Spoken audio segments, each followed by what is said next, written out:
Pero por favor, resúmanos cómo se encuentra en este momento el sistema penitenciario. ¿Con qué privilegios sí se quedaron estos privados de libertad en El Salvador? ¿Cómo define la mano dura en El Salvador? Buenas tardes, bienvenido.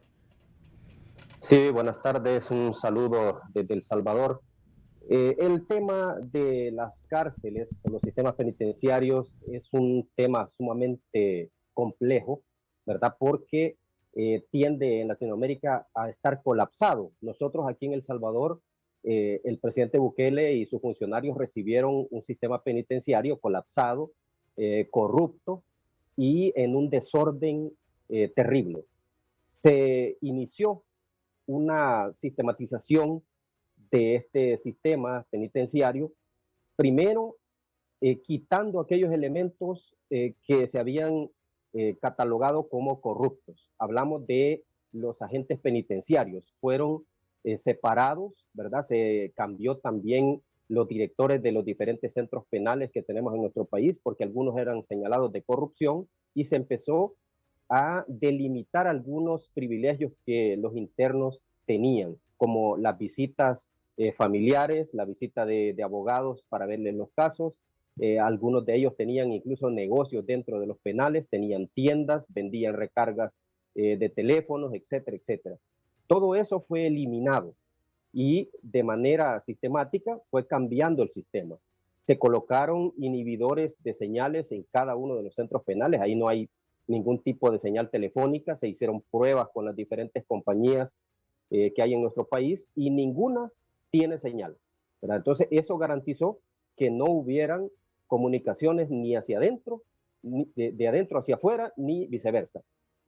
Ahora bien, cuando entra el régimen de excepción, estas medidas se fueron haciendo mucho más duras, ¿verdad? Porque los pandilleros, que son en su mayoría los que dominan las diferentes cárceles de nuestro país, se les limitó por completo cualquier tipo de privilegio. Incluso la hora de tomar el sol, ¿verdad? Como es costumbre en los centros penitenciarios, que a cierta hora se sacan los internos para que tomen el sol, todo eso fue limitado.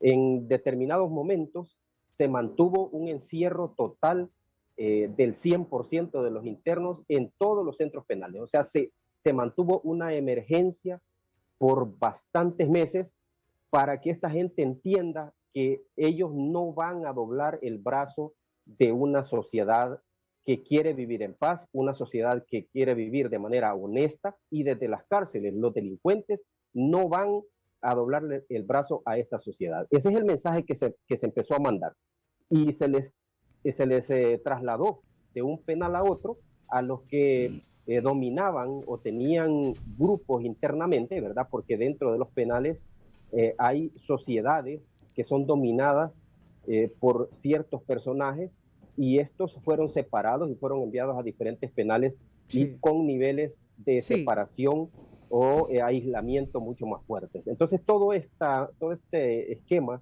que se trabajó y que está dando resultados en nuestro país ha sido por la determinación de trabajar en función de país, ¿verdad? El problema que se está generando en Honduras es porque no hay una unificación política para trabajar en pro de la nación. Aquí tiene que, como dijo la presidenta, si va a aplicar mano dura, pues que la aplique, ¿verdad? Que eso es lo que corresponde con esta gente, porque no son ciudadanos de bien los que están presos ahí, son delincuentes y están provocando un desorden de proporciones bastante considerables. Bueno, vimos escenas nosotros de disparos, vimos policías corriendo en los alrededores de los penales, un caos.